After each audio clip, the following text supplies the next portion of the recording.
Méditation du 4 mai, priorité. Élie lui dit, sois sans crainte, rentre, fais comme tu l'as dit. Seulement prépare-moi d'abord avec cela un petit gâteau et tu me l'apporteras. Tu en feras ensuite pour toi et pour ton fils. 1 Roi 17, le verset 13. Élie s'est enfui après avoir prophétisé au roi Akab que des années de sécheresse allaient arriver. Il s'est caché près d'un ruisseau et a été nourri par des corbeaux, puis par une veuve étrangère. Dieu a des provisions pour vous là où vous vous y attendez le moins.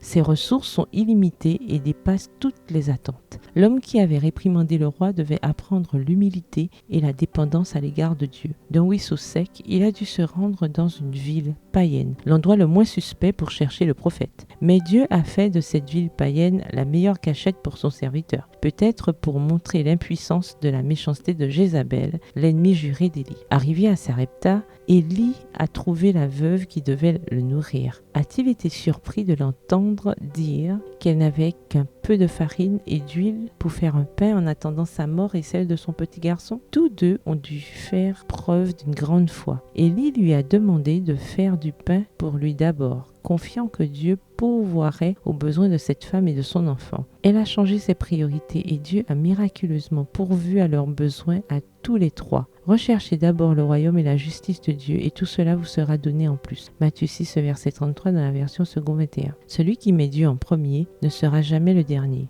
Élie savait qu'il serait nourri par une veuve, mais celle-ci n'a reçu aucun message lui indiquant qu'elle devrait nourrir un prophète. Pourtant, elle a fait preuve de gentillesse et de courtoisie envers cet étranger israélite. Comme l'hospitalité est nécessaire, comme le dit l'apôtre Paul, n'oubliez pas de pratiquer l'hospitalité. En effet, en la pratiquant, certains ont accueilli des anges sans le savoir. Hébreux 13, verset 2 dans la version Bible en français courant. Comment l'histoire de la veuve se serait-elle terminée si elle avait refusé de servir le prophète? Elle n'aurait eu de pain que pour un jour. En partageant le peu qu'elle avait, Dieu l'a nourrie pendant 2 ans en période de famine. Cette femme simple a vu son huile et sa farine multipliées, tout comme des siècles plus tard, un enfant a vu son petit goûter multiplié pour nourrir des milliers de personnes. Dieu n'appelle pas les fainéants. La veuve était au travail, ramassant du bois quand elle a reçu l'appel par l'intermédiaire du serviteur de Dieu. Le premier message qu'elle a reçu de lui était « N'aie pas peur ». Il nous dit la même chose aujourd'hui. Bonne journée, que l'Éternel vous bénisse.